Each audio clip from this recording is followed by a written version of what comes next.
Hello friends, ఈరోజు ఈ వీడియోలో NEET UG 2023 exam qualified students CMC వెల్లూరుకి ఆల్రెడీ అప్లై చేసి ఉంటే వాళ్ళు తమిళనాడు మేనేజ్మెంట్ కోటాలో ఆన్లైన్ అప్లికేషన్ ఫిల్ చేయాల్సి ఉంటుంది. దానికి సంబంధించి ఈ అప్లికేషన్ ఫిల్లింగ్ని ఎలా చేయాలి, స్టెప్స్ ఏంటి, ఇవన్నీ కూడా మీకు క్లియర్గా ఎక్స్ప్లెయిన్ చేయడం జరుగుతుంది. తమిళనాడు మెడికల్ వెబ్సైట్ తీసుకున్నట్లయితే tnmedicalselection.net ఇది వెబ్సైట్ లింక్ అండి. గూగుల్ సెర్చ్ బార్ లో ఈ వెబ్సైట్ లింక్ ని మీరు టైప్ చేసి ఎంటర్ చేసినట్లయితే ఈ వెబ్ పేజ్ ఓపెన్ అవుతుంది. ఇది తమిళనాడు మెడికల్ కౌన్సిలింగ్ కి సంబంధించినటువంటి website. Selection committee, directorate of medical education. ఇక్కడ మీకు స్క్రోల్ అవుతూ ఉంటాయి నోటిఫికేషన్స్. అంతేకాకుండా యూజీ కోర్సెస్ అని హైలైట్ అవుతుంది. యూజీ కోర్సెస్ మీరు క్లిక్ చేసినప్పుడు ఎంబీబీఎస్, బీడీఎస్ అని కనిపిస్తాయి. దాన్ని క్లిక్ చేసినా సరే మీరు ఆన్లైన్ అప్లికేషన్ లోకి వెళ్ళేటువంటి అవకాశం ఉంటుంది. లేదా ఇక్కడ నోటిఫికేషన్స్ అని ఆల్రెడీ ఒక బాక్స్ కూడా కనిపిస్తుంది. దీనిలో కూడా click here to apply for MBBS, BDS degree courses government quota and management quota 2023-24 session అని ఉంది. దీన్ని క్లిక్ చేసినా సరే మీకు ఆన్లైన్ అప్లికేషన్ ఓపెన్ అవుతుంది. అంతేకాకుండా ఇక్కడ మిగతా నోటిఫికేషన్స్ కూడా ఏమున్నాయి అని చూసుకోవాలి అంటే దీన్ని డబుల్ క్లిక్ చేసినట్లయితే ఇక్కడ మీకు పెద్దగా కనిపిస్తుంది ఇదే బాక్స్. దీనిలో కూడా కంప్లీట్ గా ప్రతి నోటిఫికేషన్ కి సంబంధించినటువంటి డీటెయిల్స్ ఇవ్వటం జరిగింది. దీనిలో ఫస్ట్ వచ్చేసి click here to apply for MBBS, BDS degree courses. ఇక్కడ గవర్నమెంట్ కోటా, మేనేజ్మెంట్ కోటా అంటే ఫస్ట్ యాజ్ ఇట్ ఈస్ గా ఇక్కడ కూడా కనిపిస్తుంది. సెకండ్ వచ్చేసి ఈ ఆన్లైన్ అప్లికేషన్ కి సంబంధించి ప్రాస్పెక్టస్ కూడా ఇచ్చారు. సో ప్రాస్పెక్టస్ ని మీరు బాగా చదివి అర్థం చేసుకొని అప్పుడే మీరు ఆన్లైన్ అప్లికేషన్ ఫిల్ చేయాల్సి ఉంటుంది. గవర్నమెంట్ కోటాకు సంబంధించి ప్రాస్పెక్టస్ ఇక్కడ ఇచ్చారు. దీన్ని క్లిక్ చేయండి, మీకు ప్రాస్పెక్టస్ కనిపిస్తుంది. అలాగే మేనేజ్మెంట్ కోటాకు సంబంధించినటువంటి ప్రాస్పెక్టస్ కూడా ఇక్కడ ఇచ్చారు. కాబట్టి దీన్ని మీరు క్లిక్ చేసి చదివినట్లయితే మీకు కంప్లీట్ గా ఇన్ఫర్మేషన్ అర్థమవుతుంది. ఇప్పుడు మీరు సిఎంసి వెల్లూరుకి అప్లై చేసేటువంటి స్టూడెంట్స్ మేనేజ్మెంట్ కోటాకు సంబంధించినటువంటి ప్రాస్పెక్టస్ చదివితే సరిపోతుంది. నెక్స్ట్ ఆన్లైన్ అప్లికేషన్ ఫిల్ చేయడానికి ఈ లింక్ ని మీరు క్లిక్ చేయాల్సి ఉంటుంది. ఓకే, ఇది క్లిక్ చేసిన తర్వాత మీకు ఇక్కడ ఈ పేజ్ మీకు ఓపెన్ అవుతుంది. ఇక్కడ admissions 2023-24 MBBS, BDS course in government quota అలాగే మేనేజ్మెంట్ కోటా. మీరు క్లిక్ చేయాల్సింది మేనేజ్మెంట్ కోటాకు మాత్రమే కాబట్టి ఆన్లైన్ అప్లికేషన్ మీద క్లిక్ చేసేయండి. ఇది ప్రాస్పెక్టస్. ఇందాక చూసిన చోట నోటిఫికేషన్స్ లో క్లిక్ చేసినా ప్రాస్పెక్టస్ వచ్చింది. లేదా డైరెక్ట్ గా మీరు ఈ వెబ్ పేజ్ లోకి వచ్చి ఇక్కడ ప్రాస్పెక్టస్ క్లిక్ చేసినా సరే మేనేజ్మెంట్ కోటాకు సంబంధించినటువంటి ప్రాస్పెక్టస్ ఓపెన్ అవుతుంది ఇక్కడ.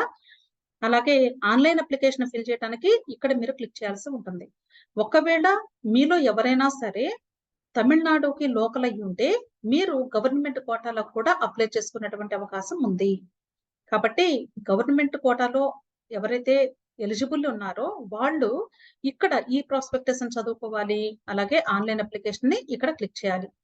అంతేకాని పొరపాటున మీరు స్టేట్ కోటాలో ఆన్లైన్ అప్లికేషన్ ఫిల్ చేసేసి మేము సిఎంసికి అప్లై చేసుకున్నామంటే సరిపోదు. జాగ్రత్తగా అర్థం చేసుకుంటూ స్టెప్ బై స్టెప్ మూవ్ అవ్వాల్సి ఉంటుంది. అలాగే పారామెడికల్ డిగ్రీ కోర్సెస్ కు సంబంధించిన ఆన్లైన్ అప్లికేషన్ కూడా ఇక్కడ కనిపిస్తుంది. ఎవరైనా సరే తమిళనాడులో local students paramedical degree courses కూడా అప్లై చేసుకుంటున్నట్లయితే ఇక్కడ అప్లై చేసుకుంటున్నట్లయితే మీరు ఇక్కడ ఆన్లైన్ అప్లికేషన్ ప్రాస్పెక్టస్ చూడాల్సి ఉంటుంది. ఈ రోజు నేను సిఎంసి వెల్లూరుకి సంబంధించినటువంటి అప్లికేషన్ గురించి చెప్తున్నాను కాబట్టి మీరు మేనేజ్మెంట్ కోటాలో ఆన్లైన్ అప్లికేషన్ క్లిక్ చేయండి. ఓకే, వెంటనే మీకు ఈ పేజ్ ఓపెన్ అవుతుంది. ఇక్కడ read the guidelines before filling the online form అన్నారు. ఆన్లైన్ అప్లికేషన్ ఫిల్ చేసే ముందు ఇక్కడ మీకు నంబర్ ఆఫ్ గైడ్ లైన్స్ ఇచ్చారండి. అవన్నీ కూడా చదవండి. ఇక్కడ నేను శాంపుల్ 2 పెట్టాను కానీ చాలా ఉంటాయి. ఆల్మోస్ట్ ఒక 13-15 ఉన్నాయి. అవన్నీ చదివి అర్థం చేసుకొని అప్పుడు ఇక్కడ డిక్లరేషన్ బాక్స్ లో టిక్ చేయాలి. ఇక్కడ టిక్ చేసేసి నెక్స్ట్ కంటిన్యూ అని ఇవ్వండి. ఇక్కడ పర్సనల్ డీటెయిల్స్ ఫిల్ చేయాల్సి ఉంటుంది. ఇది first step. So personal details అంటే ఏంటి? అప్లైడ్ ఫర్ ఇక్కడ ఆల్రెడీ డిస్ప్లే అవుతుంది, మనం చేయక్కర్లేదు. Next qualifying examination. Qualifying examination అంటే ఇక్కడ ఈ డౌన్వర్డ్ యారోని క్లిక్ చేసినట్లయితే హెచ్ఎస్సి లేకపోతే ఐసిఎస్సి, సిబిఎస్ఈ ఇలా మీకు హైలైట్ అవుతుంది. దానిలో మీరు దేనికి సంబంధించిన వాళ్ళైతే అది చూజ్ చేసుకోండి. మనము ఏపీ, తెలంగాణ వాళ్ళమి ఇంటర్మీడియేట్ మాత్రమే చదువుతాం కాబట్టి అదర్స్ అని పెట్టుకోండి. అక్కడ ఇంటర్మీడియేట్ అనే పదం లేదు. Next qualified year. ఏ సంవత్సరంలో మీరు క్వాలిఫై అయ్యారు అంటే ఇంటర్మీడియేట్ పాస్ అయినటువంటి సంవత్సరం. ఇది ఇంటర్మీడియేట్ మార్క్స్ లిస్ట్ మీద ఉంటుంది, చూసి రాయండి. Next weather +1 passed. +1 పాస్ అయ్యారా లేదా అంటే 11th స్టాండర్డ్ లేదా ఇంటర్మీడియేట్ ఫస్ట్ ఇయర్ పాస్ అయ్యారా లేదా అనేది ఎస్ ఆర్ నో పెట్టేసేయండి. అందరూ పాస్ అయ్యి ఉంటారు కాబట్టి ఎస్ అని పెట్టేసేయండి. Next mobile number.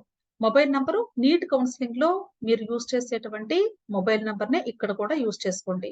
మొత్తం ఈ నీట్ కౌన్సిలింగ్ ఏ స్టేట్ కి అప్లై చేసినా సరే ఒకటే మొబైల్ నంబరు, ఒకటే మెయిల్ ఐడిని యూజ్ చేసుకుంటే బెటర్.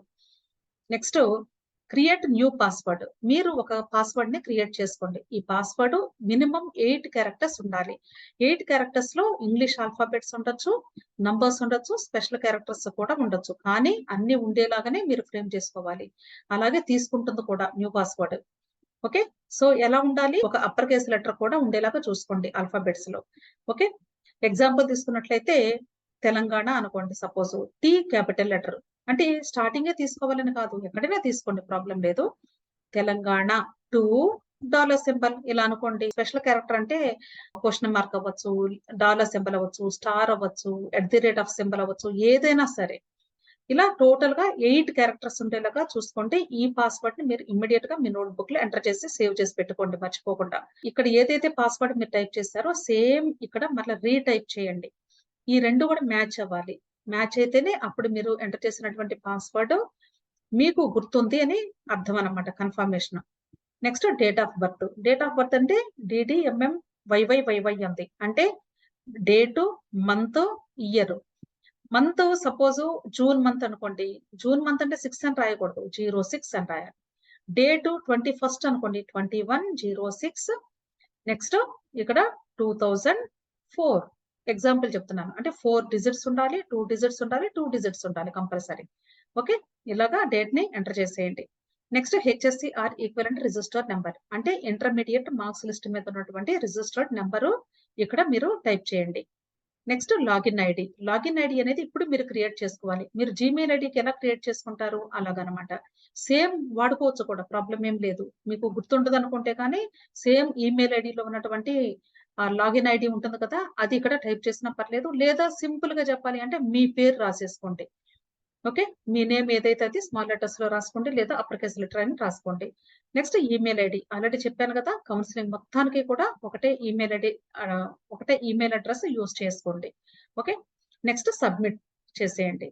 ఒకవేళ కానీ ఎక్కడైనా మిస్టేక్ ఉంటే కానీ మీరు సబ్మిట్ చేయకుండా ముందు వాటిని కరెక్ట్ చేసుకొని అప్పుడు సబ్మిట్ చేయండి. ఓకే, లేదు ఒకవేళ ఇదంతా టైప్ చేసిన తర్వాత మీరు ఏదైనా వర్క్ ఉండి ఆపాలి అనుకోండి, అప్పుడు మీరు క్యాన్సిల్ చేసేసుకోండి. ఓకే, తర్వాత మరలా ఒకసారి చెక్ చేసుకొని ప్రాసెస్ చేసుకోవచ్చు. అంతేగాని హడావుడిగా సబ్మిట్ చేసే అవకాశాలు ఉండవు. కాబట్టి జాగ్రత్తగా స్లోగా చేసుకోండి. ఓకే, నెక్స్ట్ వచ్చేసి పర్సనల్ ఇన్ఫర్మేషన్. మీకు ఇక్కడ హైలైట్ అవుతూ ఉంటాయండి, లైట్ గా కనిపిస్తుంది కదా, personal information, school of study information, academic details, additional information, photo and signature, ఇవన్నీ కూడా మీకు స్టెప్ బై స్టెప్ మూవ్ అవుతూ ఉంటాయి అన్నమాట. ఓకే, సో పర్సనల్ ఇన్ఫర్మేషన్ లోకి వచ్చేసారు. మీ పేరు రాయండి ఇక్కడ. స్టూడెంట్ యొక్క నేమ్ ఇంటర్మీడియట్ మార్క్స్ లిస్ట్ మీద ఎలాగైతే ఉందో అదేలాగా ఇక్కడ కూడా రాయండి. ఓకే, కంప్లీట్ నేమ్ రాసేసేయండి. డేట్ ఆఫ్ బర్త్ సేమ్ ఇంతకు ముందు ఎలాగైతే ఎంటర్ చేశారో అదే రాయండి. Gender male or female. అబ్బాయిలు అయితే మేల్ అని పెట్టండి, అమ్మాయిలు అయితే ఫీమేల్ అని పెట్టండి. Name of the parent Guardian, అంటే మీ పేరెంట్ యొక్క నేమ్ రాయాలి ఇక్కడ, అంటే ఫాదర్ కానీ మదర్ కానీ. Next nationality Indian, nativity, others. ఇక్కడ అదర్స్ అని ఎందుకు పెట్టాను అంటే నేను ఒక శాంపిల్ కూడా పెట్టానండి మీకు ఇక్కడ ఆల్రెడీ ఫిల్ చేసినటువంటిది. మనకి తమిళనాడులో ఉండుంటేనే అక్కడ కనిపిస్తుంది నేటివిటీ ప్లేస్. మనం తమిళనాడు కాదు కాబట్టి అదర్ దాన్ తమిళనాడు వాళ్ళందరికీ అదర్సే వచ్చేస్తుంది అనమాట. కాబట్టి మీరు కూడా అదర్సే పెట్టేసుకోండి ఏపీ తెలంగాణ వాళ్ళైతే. Next religion.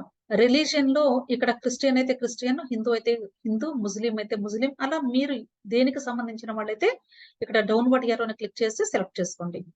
Next place of birth. Place of birth ఊరు పేరు అడగట్లేదు కానీ స్టేట్ పేరు మాత్రం అడుగుతుంది కాబట్టి ఆంధ్రప్రదేశ్. ఇక్కడ డౌన్వర్డ్ యారోని క్లిక్ చేస్తే కనిపిస్తుంది. కమ్యూనిటీ, మీరు దేనికి సంబంధించిన వాళ్ళు ఇక్కడ ఎంటర్ చేసుకోండి. ఓసీ, బీసీ, ఎస్సీ, ఎస్టీ ఇవన్నీ ఉంటాయి, పీడబ్ల్యూడి కేటగిరీ అన్నీ ఉంటాయి. సో మీరు దేనికి సంబంధిస్తే అది టైప్ చేసుకోండి. Next caste name. ఇది మీరు చేయాల్సినటువంటి అవసరం ఏమి లేదండి. ఇక్కడ ఓసీ కాబట్టి ఇక్కడ వాళ్ళ యొక్క క్యాస్ట్ ఏమి హైలైట్ అవ్వదు. అదర్స్ అని ఆటోమేటిక్ గా వచ్చేస్తుందన్నమాట. మనం ఏం చేయక్కర్లేదు. Next Aadhaar number. స్టూడెంట్ యొక్క ఆధార్ నెంబర్ ని ఇక్కడ ఎంటర్ చేసేసేయండి. Okay. Next communication address and permanent address. Communication address అంటే ఇప్పుడు ప్రెజెంట్ మీరు ఏ ఇంట్లో ఉంటున్నారు దానికి సంబంధించి. పర్మనెంట్ అడ్రస్ అంటే మీ ఆధార్ కార్డు మీద ఉన్నటువంటి పర్మనెంట్ అడ్రస్. అర్థమైంది కదా. నెక్స్ట్ ఇక్కడ అడ్రస్ ని ఫిల్ చేసేసేయండి. ఈ అడ్రస్ కు సంబంధించి డిస్ట్రిక్ట్ అంటే మీ ఇల్లు ఏ డిస్ట్రిక్ట్ లో ఉంది. ఇక్కడ అదర్స్ అని ఉంది కదండి. అదర్స్ అంటే మన తమిళనాడులో లేవు కాబట్టి ఇది తమిళనాడు స్టేట్ కి సంబంధించిన అప్లికేషన్ కాబట్టి అదర్స్ లోకే వస్తాం మనం. అంతేకాని మీ జిల్లా రాదు ఇక్కడ. ఇఫ్ అదర్స్ అయితే ఏ డిస్ట్రిక్ట్ లో ఉంది మీ డిస్ట్రిక్ట్ నేమ్ రాసేసేయండి. అది మాన్యువల్ గా టైప్ చేసేసేయండి. Next state Andhra Pradesh. Pin code Aadhaar card మీద ఉంటుంది కదా, ఆ పిన్ కోడ్ రాసేసేయండి. ఇక్కడ అడ్రస్ ఈ సేమ్ అంటే కమ్యూనికేషన్ అడ్రస్ పర్మనెంట్ అడ్రస్ రెండు సేమా అని అడుగుతున్నారు. సేమ్ అనుకోండి ఇక్కడ ఈ బాక్స్ లో క్లిక్ చేయండి. మీరు మళ్ళీ ఇదంతా టైప్ చేయకుండా ఆటోమేటిక్ గా ఇక్కడ టైప్ చేసిన డేటానే యాజ్ ఇట్ ఈస్ గా రైట్ సైడ్ వచ్చేసింది.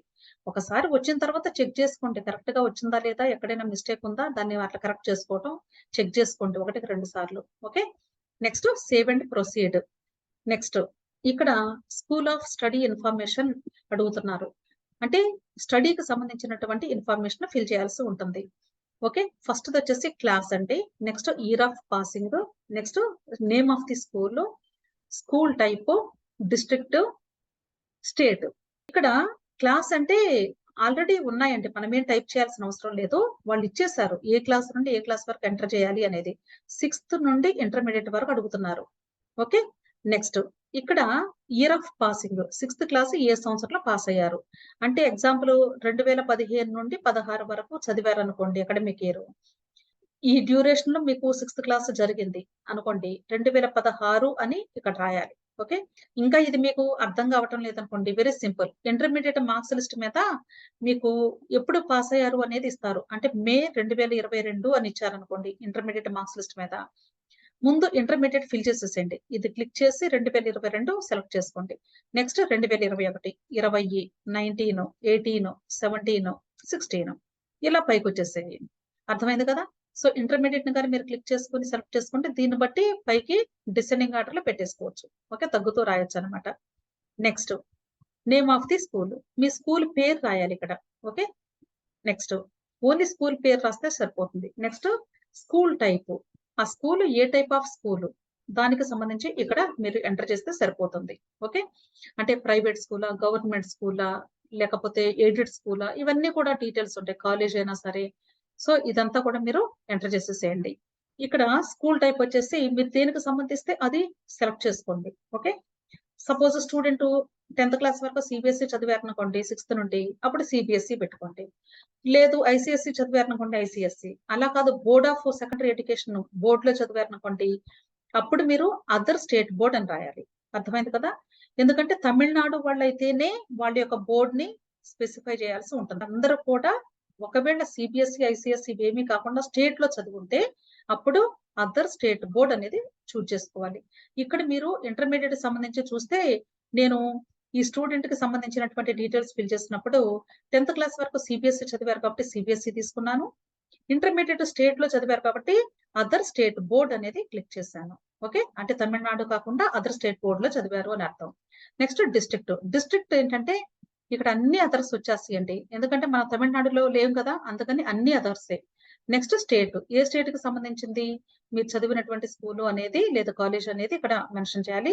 ఈ డౌన్వర్డ్ ఏరోని క్లిక్ చేసి ఆంధ్రప్రదేశ్ అనేది సెలెక్ట్ చేసుకోండి. Next save and proceed. Okay. Academic details.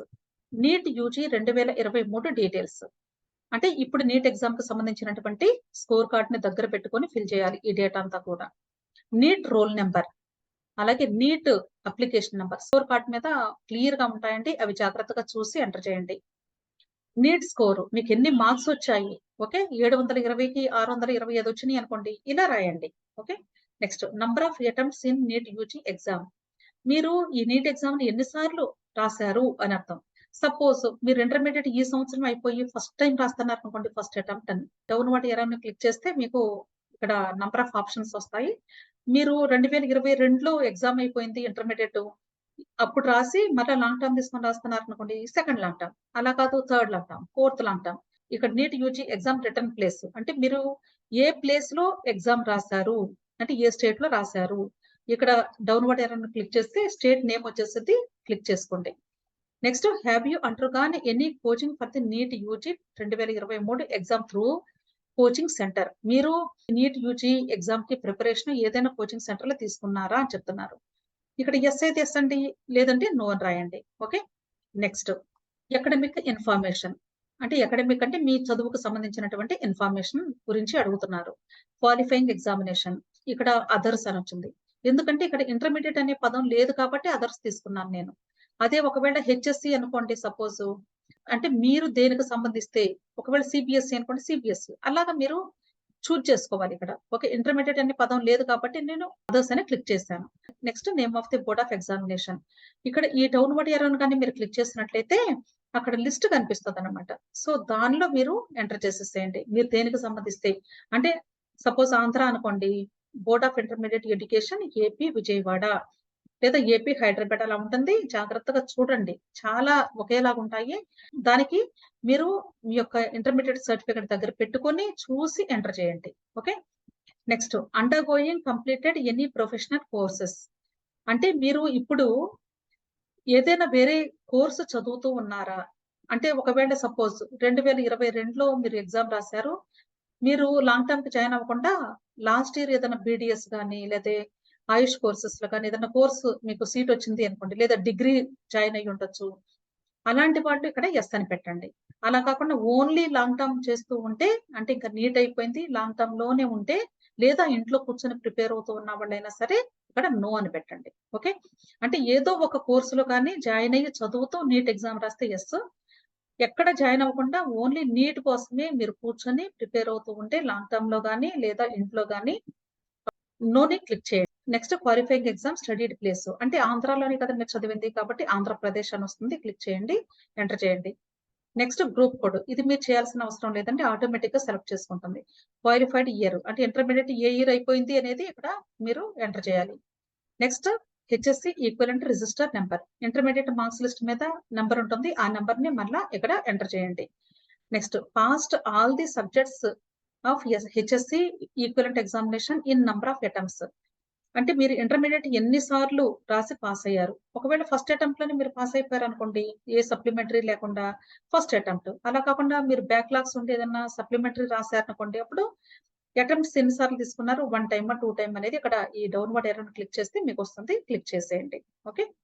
Next, 3C marks obtained in HSC academic equivalent examination. ఇక్కడ copy physics details to all అన్నారు. అంటే ఫిజిక్స్ లో వచ్చినటువంటి స్కోర్ నే అన్ని చోట్ల ఎంటర్ చేస్తారా అని అడుగుతున్నారు. కాదు కదా, అసలు ఈ క్వశ్చన్ ఎందుకు ఇచ్చారో అర్థం కాలేదు. సో మీరేం చేయాలి, సబ్జెక్ట్ వైజ్ గా మార్క్స్ ఎంటర్ చేయాల్సి ఉంటుంది. ఓకే. డౌన్వర్డ్ ఏరో ఉంది కదండి, ఈ డౌన్వర్డ్ ఏరోని మీరు క్లిక్ చేసినట్లయితే ఫస్ట్ సబ్జెక్ట్ ఫిజిక్స్ కనిపిస్తుంది, దాన్ని సెలెక్ట్ చేయండి. రిజిస్టర్ నెంబర్ అంటే ఇంటర్మీడియట్ మార్క్స్ లిస్ట్ మీద ఉన్నటువంటి రిజిస్టర్ నెంబర్ టైప్ చేయండి. మరలా మంత్, ఏ మంత్ లో ఇంటర్మీడియట్ పాస్ అయ్యారో సర్టిఫికెట్ మీద ఉంటుంది, అది రాయండి. ఇయర్ 2022. మీరు అబ్జర్వ్ చేసినట్లయితే ఇది అన్నిటికీ కామన్ ఉంటుందండి. ఇది కూడా అన్నిటికీ కామన్ ఉంటుంది, ఇది కూడా అన్నిటికీ కామన్ ఉంటుంది. ఓకేనా. మారేదేంటి, సబ్జెక్ట్ నేమ్ మారే, physics, chemistry, biology, others. Biology అని ఇచ్చారు, సో బయాలజీ అంటే అన్ని కలిపి బాటనీ జువాలజీ కలిపి ఎంటర్ చేయాలి. మాక్సిమం మార్క్ అంటే ఏంటి, ఫిజిక్స్ లో 2 సంవత్సరాలకి కలిపి మీరు అసలు ఎగ్జామ్ కి ఎన్ని మార్క్స్ కి పేపర్ అటెంప్ట్ చేశారు అని. అంటే థియరీ 60 మార్క్స్ ఉంటుంది మనకి ఫస్ట్ ఇయర్, అలాగే 60 మార్క్స్ ప్లస్ ప్రాక్టికల్ 30 కదా, మొత్తం కలిపితే 150 వస్తుంది. ఇలా 150ని మీరు సెలెక్ట్ చేసుకోవాలి. ఓకే. ఇక్కడ హైలైట్ అవుతుంది ఆల్రెడీ కాబట్టి 150 తీసుకోండి. నెక్స్ట్, అప్టైన్డ్ మార్క్, ఈ 150 మార్కులకి ఫిజిక్స్ లో మీకు ఎంత వచ్చింది. సపోజ్ మీకు 150కి 150 వస్తే 150 రాయండి, లేదు 140 వచ్చింది అనుకోండి 140 అని రాయండి. ఓకే, మీకు వచ్చిన మార్క్స్ అనమాట. అలాగే కెమిస్ట్రీ రాయండి, బయాలజీ రాయండి. బయాలజీ చూస్తారా 300 పెట్టాను, ఎందుకంటే బాటనీ జువాలజీ రెండు కలిపి 150 ప్లస్ 150 300 కాబట్టి ఇక్కడ 258 వచ్చింది ఒక స్టూడెంట్ కి, వాళ్ళది ఎంటర్ చేశాను. ఇక్కడ అదర్స్ కూడా మీరు ఎంటర్ చేయాల్సి ఉంటుంది. అదర్స్ అంటే ఏంటంటే మీకు ఇంగ్లీషు సాంస్క్రిట్ ఉంది కదా, అదర్ సబ్జెక్ట్స్ ఉన్నాయి కదా, అవి కూడా ఎంటర్ చేయమంటున్నారు. కాబట్టి ఇక్కడ మీకు ఒక డౌట్ రావచ్చు. అది కంపల్సరీ మీరు ఎంటర్ చేయాలా అని. ఇక్కడ మీరు చూసారా? నేను ఈ అదర్స్‌ని ఎంటర్ చేయకుండా సేవ్ అండ్ ప్రొసీడ్ అని కొట్టినప్పుడు రెడ్ కలర్‌లో హైలైట్ అయింది. అంటే అర్థం ఏంటి? ఇవి తప్పనిసరిగా మీరు ఫిల్ చేయాలి అని అర్థం. ఈ అదర్స్ దగ్గర మీకు మ్యాథమెటిక్స్ అండ్ అదర్స్ అని ఉంటుంది. ఒకవేళ ఎంపైపీసీ స్టూడెంట్స్ అనుకోండి సపోజ్. అప్పుడు మ్యాథమెటిక్స్‌ని సెలెక్ట్ చేసుకొని మ్యాథమెటిక్స్ 2 ఇయర్స్‌కి కలిపి ఎంతొచ్చిందో రాయండి. అలా కాకుండా ఓన్లీ బైపీసీ స్టూడెంట్స్ అయితే అదర్స్ సెలెక్ట్ చేసుకొని ఇంగ్లీషు, సాంస్క్రిట్‌లో ఎంతొచ్చిందో ఆ మార్క్స్ ఇక్కడ ఎంటర్ చేయాలి. ఇక్కడ మనకి 2 కలిపి 2 సంవత్సరాలు కలిపి 400 కదండీ! కాబట్టి నేను 400 అని సెలెక్ట్ చేసుకోవాలి. ఇది నేను ఎంటర్ చేయలేదు కాబట్టి 150 డిఫాల్ట్‌గా ఉంటుంది. ఇది చేంజ్ అవ్వలేదన్నమాట. ఓకే. ఇప్పుడు నేను దీన్ని 400 కింద చేంజ్ చేసుకోవాలి ఇది క్లిక్ చేసి. నెక్స్ట్ టోటల్ ఎంతొచ్చిందో ఇక్కడ ఎంటర్ చేయాలి. Next save and proceed click చేయండి. ఓకే.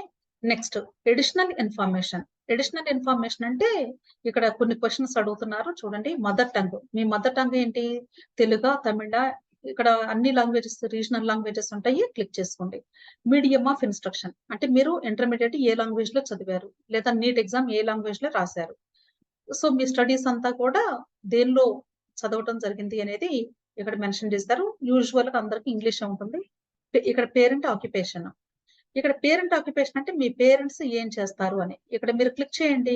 డిఫరెంట్ నేమ్స్ కనిపిస్తాయి. దానిలో మీ పేరెంట్ దేనికి సంబంధిస్తే వాళ్ళు అది ఎంటర్ చేసుకోండి. Annual income of parent Guardian. అంటే మీ పేరెంట్స్‌కి ఎంత ఇన్‌కమ్ వస్తుంది అనేది చాలా మంది దగ్గర ఇన్‌కమ్ సర్టిఫికేట్స్ ఉన్నాయి. దానిలో అమౌంట్ చూసైనా రాయొచ్చు. ఇక్కడ మీరు ఎగ్జాక్ట్ అమౌంట్ రాయాల్సిన అవసరం లేదు. రేంజెస్ మాత్రమే ఉంటాయి. దాన్ని సెలెక్ట్ చేసుకుంటే సరిపోతుంది. ఈ డౌన్‌వర్డ్ యారోని క్లిక్ చేయండి. మీకు నీట్ ఎగ్జామ్ అప్లై చేసినప్పుడు కన్ఫర్మేషన్ పేజ్‌లో కూడా మీకక్కడ ఆల్రెడీ మీరు ఎంత అమౌంట్ ఎంటర్ చేస్తున్నారో అక్కడ రేంజ్ ఉంది. ఆ రేంజ్‌ని ఇక్కడ చూసి సేమ్ ఎంటర్ చేసేసుకోండి. Next civic native. అంటే మీ నేటివ్ ప్లేస్ దేనికి సంబంధించింది? మున్సిపాలిటీనా? కార్పొరేషనా? విలేజా? టౌన్‌షిప్పా? ఇది క్లిక్ చేయండి కనిపిస్తుంది. మీ పేరెంట్స్‌ని అడిగి జాగ్రత్తగా ఎంటర్ చేసుకోండి. Civic area of the last school studied. అలాగే మీరు ఇంటర్మీడియేట్‌ని ఏ ఊర్లో చదివారో ఆ ఊరు కూడా కార్పొరేషనా? మున్సిపాలిటీలో ఉందా? టౌన్‌లో ఉందా? రూరల్ ఏరియాలో ఉందా? ఇవన్నీ కూడా సెలెక్ట్ చేసుకోవాల్సి ఉంటుంది. Native district. అండ్ యూజువల్‌గా ఇది అందరికి అదర్సే ఉంటుందండి. ఎందుకంటే అందులో లేం కదా! కాబట్టి ఏపీ, తెలంగాణ బట్టి అదర్స్ అని పెట్టుకుంటే సరిపోతుంది. Next first graduation tuition fee concession. ఇక్కడ మీకు యెస్ ఆర్ నో అని ఇచ్చారు. మీరు యెస్ పెట్టారు అంటే అర్థం ఏంటంటే తమిళనాడు వాళ్ళైతే యెస్ పెట్టాలి. ఇక్కడ తమిళనాడు వాళ్ళు కాని వాళ్ళు నో పెట్టుకోవాల్సి ఉంటుంది. అర్థమైంది కదా! Next my brother, sister availed first graduate tuition fee concession. ఇదంతా కూడా తమిళనాడు వాళ్ళకి సంబంధించింది. వాళ్ళ గవర్నమెంట్ వాళ్ళు కన్సెషన్ ఇస్తున్నారు. ఫస్ట్ గ్రాడ్యుయేషన్ చేసే వాళ్ళకి కొంత ఫీ ఎగ్జామ్షన్ ఇస్తారు. అలాగే వాళ్ళ బ్రదర్స్, సిస్టర్స్ ఆల్రెడీ దాన్ని ఉపయోగించుకొని ఉంటే గాని వాళ్ళకివ్వరు. అలాంటి క్వెషన్సే ఇక్కడ అడుగుతున్నారు. అలాగే are you willing to apply NRI quota? If yes proof of NRI to be enclosed. NRI కేటగిరీలో మీరు అప్లై చేస్తున్నారా అని అడుగుతున్నారు. కాదు కదా! కాబట్టి నో. సో ఇవన్నీ కూడా నోనేనండి. ఓకే. జస్ట్ ఇక్కడ నేను యెస్ అని ఎందుకు పెట్టానంటే యెస్ ఎవరు పెట్టాలి అనేది తెలియటం కోసం. నెక్స్ట్ అన్నీ కూడా నోనే పెట్టేసేయండి. Save and proceed. Okay. Next వచ్చేసి మీరు ఫోటో అండ్ సిగ్నేచర్‌ని అప్‌లోడ్ చేయాల్సి ఉంటుంది. ఓకే. Upload photograph. ఈ ఫోటో కూడా ఎంత సైజు మీరు అప్‌లోడ్ చేయాలి అనేది ఇక్కడ స్పెసిఫిక్‌గా మెన్షన్ చేస్తారు. 50 కేబీ నుండి 100 కేబీ వరకు రేంజ్ ఇచ్చేసారు. మీ అందరికీ కూడా నేను డాక్యుమెంట్స్ రెడీ చేసుకోండి అని చెప్పినప్పుడు లెస్ థాన్ 100 కేబీ ఉండాలి. రెడీగా పెట్టుకోండి అని చెప్పాను. సేమ్ ఫోటోని ఇక్కడ అప్‌లోడ్ చేసేసేయండి. ఇది ఎలా మీరు అప్‌లోడ్ చేయాలంటే ఇక్కడ సెలెక్ట్ ఫోటో అని క్లిక్ చేసినట్లయితే ఇమ్మీడియేట్‌గా మీకు మీ సిస్టమ్‌లో ఎక్కడ సేవ్ చేసుకున్నారో అక్కడి నుండి తీసుకొని ఇక్కడ అప్‌లోడ్ చేయాల్సి ఉంటుంది. ఓకే. ఈ ఫోటో ఇక్కడ డిస్‌ప్లే అయితేనే ప్రాపర్‌గా మీరు అప్‌లోడ్ చేసినటువంటి ఫోటో అప్‌లోడ్ అయినట్లు. ఇక్కడ డిస్‌ప్లే అవ్వలేదు అనుకోండి అంటే మీరు మరలా చేయండి అని అర్థం. కంపల్సరీ మీరు చేసినటువంటిది ఈ బాక్స్‌లో కనిపించాలి గుర్తుంచుకోండి. Okay. Upload post card size photo అన్నారు. మీరు నీట్ ఎగ్జామ్ రాసినప్పుడు ఒక పెద్ద ఫోటో ఉంది కదా! ఆ ఫోటోనైనా చేయొచ్చు. లేదు అంటే ఇప్పుడు మళ్ళీ మీరు ఫోటో స్టూడియోకెళ్ళి తీసుకురావాల్సిన అవసరం లేదు. జస్ట్ ఇక్కడ పాస్‌పోర్ట్ సైజ్ ఫోటో ఉంది కదా! దాన్నేం చేయాలంటే ఓపెన్ చేసి అక్కడ రీసైజ్ అనే ఆప్షన్ ఉంటుంది. ఆ రీసైజ్ అని క్లిక్ చేసి అక్కడ రేంజ్‌ని గాని మీరు పెంచుకుంటే అప్పుడు ఈ సైజు ఇంక్రీజ్ అయిద్దనమాట. ఇక్కడ సైజ్ ఎంత అంటున్నారు? 100 కేబీ నుండి 300 కేబీ వరకు ఉండాలి అంటున్నారు. సో, ఇంక్రీజ్ చేయాలి కాబట్టి 100 నుండి 300 కేబీ వరకు రీసైజ్ చేసుకొని దాన్ని మీ సిస్టమ్‌లో సేవ్ చేసి పెట్టుకొని అప్పుడు ఇక్కడ అప్లోడ్ చేయండి. మరలా ఇక్కడ కూడా అంతే సేమ్. ఫోటో మీకు కనిపిస్తేనే ప్రాపర్‌గా అప్లోడ్ అయినట్లు. ఓకే. Next upload signature. అలాగే మీ సిగ్నేచర్ కూడా మినిమమ్ ఎంత ఉండాలి అంటే 10 కేబీ ఉండాలండి. 40 కేబీ వరకు కూడా మీకు పర్మిషన్ ఉంది. అంటే 10 కిలోబైట్స్ టు 40 కిలోబైట్స్ వరకు మీ సిగ్నేచర్ ఉండాలి. దాన్ని ఇక్కడ అప్లోడ్ చేసేయండి. ఈ సిగ్నేచర్ కూడా ఇక్కడ మీకు కనిపిస్తుంది. ఓకే. కనిపిస్తేనే ప్రాపర్‌గా అప్లోడ్ అయినట్లు. Next upload left thumb impression. Left thumb impression అంటే మీ స్టూడెంట్ యొక్క ఎడమ చేతి బొటనవేలు యొక్క ఇంప్రెషన్ తీసుకోవాలి. దాని యొక్క సైజ్ కూడా ఇక్కడ ఇచ్చారు. 10 కేబీ నుండి 50 కేబీ వరకు ఇచ్చారండి. సో, ఈ సైజులో మీరు అప్లోడ్ చేయాల్సి ఉంటుంది. అంటే థంబ్ ఇంప్రెషన్ ఇలా హారిజాంటల్‌గా వచ్చింది. ప్రాబ్లమ్ ఏం లేదండి. సో, ఇక్కడ వచ్చింది అంటే ప్రాపర్‌గా అప్లోడ్ అయినట్లే. ఓకే. ఇవి అప్లోడ్ చేసిన తర్వాత దీని క్రింద అదే పేజ్‌లో ఇవి కూడా కనిపిస్తాయన్నమాట. ఇంకా ఏమేమి మీరు అప్లోడ్ చేయాలి అని. ఎస్ఎస్ఎల్సీ మార్క్స్ అంటే 10థ్ class marks list. Next +1 mark sheet. +1 అంటే ఇంటర్మీడియేట్ వాళ్ళకి సెపరేట్‌గా ఏమి ఇవ్వరండి. మీకు లాంగ్ మెమో ఉంటుంది కదా! దాన్ని ఇక్కడ అప్లోడ్ చేసేయండి. అలాగే హెచ్ఎస్‌సి మార్క్ షీట్. అంటే +2 అన్నమాట. +2 అంటే లేదా ఇంటర్మీడియేట్ సెకండ్ ఇయర్ అని అర్థం. ఇక్కడ 2 ఒకటేనండి. ప్రాబ్లమ్ ఏమీ లేదు. 2 అదే అప్లోడ్ చేసేయండి. అందుకే ఇక్కడ స్టార్ మార్క్ ఇవ్వలేదు. అర్థమైందా? స్టార్ మార్క్ ఇచ్చారు అంటే అర్థం కంపల్సరీ అని అర్థం. ఇక్కడ ఇవ్వలేదు అంటే ఏంటి? సేమ్ ఇక్కడ చేసేది ఇక్కడ కూడా చేసుకోవచ్చు అని అర్థం. ఓకే. ఇక్కడ ఈ 2 చోట్ల ఇంటర్మీడియేట్ మార్క్స్ లిస్ట్‌ని అప్లోడ్ చేయండి. టీసీ అంటే ఇంటర్మీడియేట్ వరకు చదివి నీట్ ఎగ్జామ్ రాస్తే ఇంటర్మీడియేట్ టీసీ పెట్టాలి. ఒకవేళ మీరు డిగ్రీలో గాని, బీడీఎస్‌లో గాని ఎక్కడైనా వేరే ఏదో ఒక కోర్సెస్‌లో చదువుతూ ఉండుంటే అక్కడి నుండి మీరు టీసీ తీసుకొని ఆ టీసీని ఇక్కడ అప్లోడ్ చేయాల్సి ఉంటుంది. దీనికి బదులుగా ఏం చేస్తారంటే ఇప్పుడు మీరు చదువుతూ ఉన్నారు. మీకు సీట్ వస్తుందో లేదో గ్యారంటీ లేదు కదా! సో, సీట్ వస్తుందో లేదో గ్యారంటీ లేనప్పుడు మీరు ముందే వెళ్లి ఆ కాలేజీ సీటు క్యాన్సిల్ చేసుకొని కష్టం కదా! ఇక్కడ సీట్ రాకపోతే ఆ స్టడీ కూడా డిస్కంటిన్యూ అయిపోతుంది. అందుకని బెటర్ ఏంటి అంటే మీ దగ్గర గాని ఇంటర్మీడియేట్ టీసీ, జిరాక్స్ ఉంటే దాన్ని అప్లోడ్ చేసేసేయండి ప్రస్తుతానికి. ప్రాబ్లమ్ ఏమీ లేదు. వన్స్ మీకు సీట్ వచ్చింది అనుకోండి, అప్పుడు సీట్ వస్తే ఆ డిగ్రీ క్యాన్సిల్ చేసుకొని వచ్చి ఇక్కడ జాయిన్ అయ్యేటువంటి అవకాశం ఉంటుందన్నమాట. అర్థమైంది కదా! Next neat UG 2023 admit card. Neat admit card ఉంది కదా! దాన్ని ఇక్కడ అప్లోడ్ చేయండి. Next neat UG 2023 score card. Score కార్డ్‌ని అప్లోడ్ చేయండి. Candidates Aadhaar card. అంటే స్టూడెంట్ యొక్క ఆధార్ కార్డ్‌ని అప్లోడ్ చేయాల్సి ఉంటుంది. 2 ఫోటోస్, సిగ్నేచర్, లెఫ్ట్ థంబ్ అవి మీరు ఇమేజ్ రూపంలో, జేపీజీ రూపంలో మీరు అప్లోడ్ చేయాల్సి ఉంటుంది. ఇక్కడ పీడీఎఫ్ ఫార్మాట్‌లోనే చేయమన్నారు. కాబట్టి పీడీఎఫ్ ఫార్మాట్‌లోనే చేయాలి. అర్థమైంది కదా!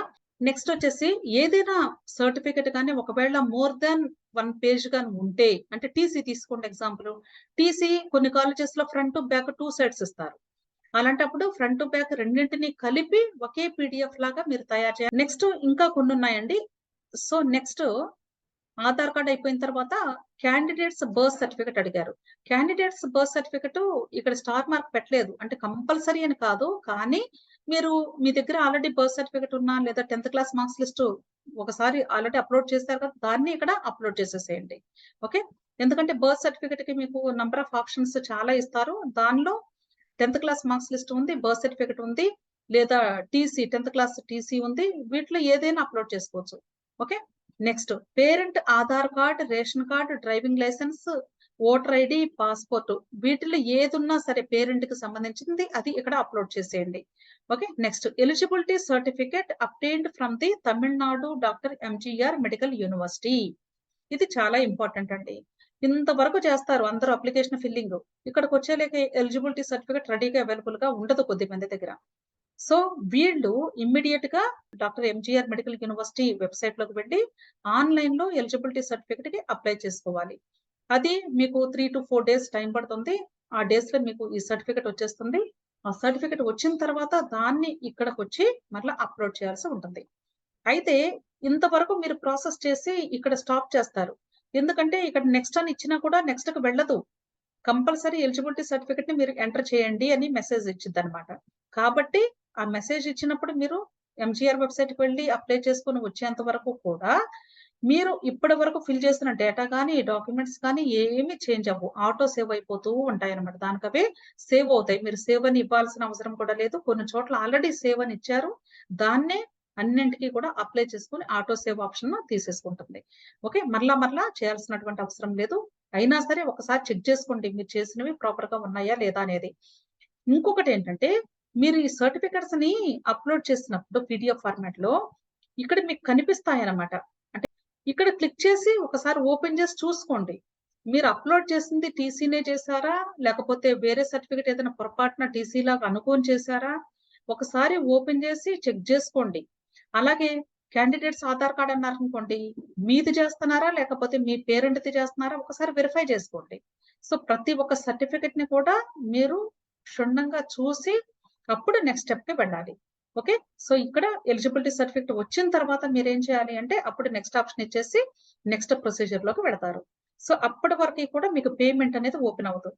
ఎప్పుడైతే ఎలిజిబిలిటీ సర్టిఫికేట్ మీరు ఎంటర్ చేస్తారో అప్పుడే మీకు పేమెంట్ ఓపెన్ అవుతుంది. పేమెంట్ చేసేయండి, ప్రాసెస్ కంప్లీట్ అయిపోయినట్లే. అర్థమైంది కదా! సో మీకు లాస్ట్‌లో ఒక కన్ఫర్మేషన్ పేజ్ లాగా వస్తుంది. దాన్ని సేవ్ చేసుకొని మీ ఫైల్‌లో పెట్టేసుకోండి. సేవ్ చేసుకొని మీ సిస్టమ్‌లో పెట్టుకోండి. దాన్ని ప్రింట్స్ కూడా తీయించుకోండి. ఒక 3, 4 కాపీస్ తీసి పెట్టుకోండి. రేపు కౌన్సెలింగ్‌కి వెళ్ళినప్పుడు ప్రతి ఒక్కటి కూడా జిరాక్స్ కాపీస్ ఉండాలి కాబట్టి, అంతే కాకుండా ప్రతి ఒక్కటి కూడా మీకు ప్రూఫ్ ఉండాలి కాబట్టి, మీరు దీనికి ఒరిజినల్ ఉండదు కాబట్టి జిరాక్స్ కాపీస్ ఒక 3, 4 తీయించి పెట్టుకోండి. కన్ఫర్మేషన్ పేజ్‌ని. అర్థమైంది కదా! ఇది తమిళనాడు మేనేజ్మెంట్ కోటాకు సంబంధించినటువంటి online application filling for CMC admission. So ప్రతి ఒక్కరూ జాగ్రత్తగా ఈ వీడియోని 1కి 2 సార్లు చూసి అర్థం చేసుకొని ఫిల్ చేసుకోండి.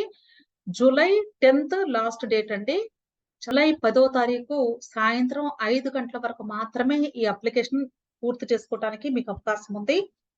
వీలైతే మీరు జూలై 9థ్‌కి ఈ అప్లికేషన్ ప్రాసెస్ కంప్లీట్ అయ్యేలాగా చూసుకోండి. ఓకే. అంతేగాని 10th వరకు 5:00 వరకు టైం ఉంది కదా అని లీజర్‌గా కూర్చోవద్దు. సో ఇమ్మీడియేట్‌గా మీరు చేయాల్సింది సీఎంసీకి అప్లై చేసిన వాళ్ళు ఫస్ట్ ఎలిజిబిలిటీ సర్టిఫికేట్‌కి అప్లై చేసి రెడీగా పెట్టుకోండి. నెక్స్ట్ తమిళనాడు మేనేజ్మెంట్ కోటాలో అప్లికేషన్ ఫిల్లింగ్ చేసి రెడీగా పెట్టుకోండి. ఎలిజిబిలిటీ సర్టిఫికేట్ రావడంతోనే ఇక్కడికొచ్చి ఇక్కడ అప్లోడ్ చేసేయండి. పేమెంట్ చేసేస్తారు. ప్రాసెస్ కంప్లీట్ అయిపోతుంది.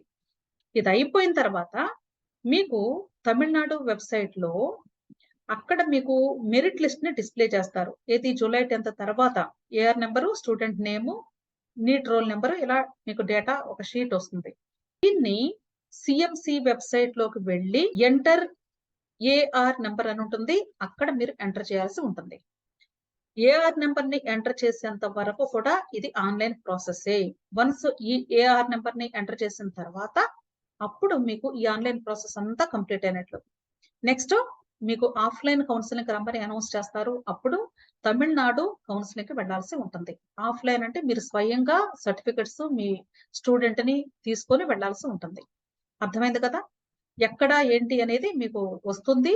ఇన్ఫర్మేషన్ మెసేజ్ వస్తుంది. మీ మొబైల్స్‌కి రిజిస్టర్డ్ మొబైల్స్‌కి, మెయిల్స్‌కి ప్రతిరోజు కూడా మీ మొబైల్ నంబర్‌ని, మెయిల్‌ని అలాగే వెబ్‌సైట్‌ని both Tamil Nadu website, CMC website చూస్తూ ఉండాలి. సీఎంసీకి అప్లై చేసిన వాళ్ళు. క్లియర్?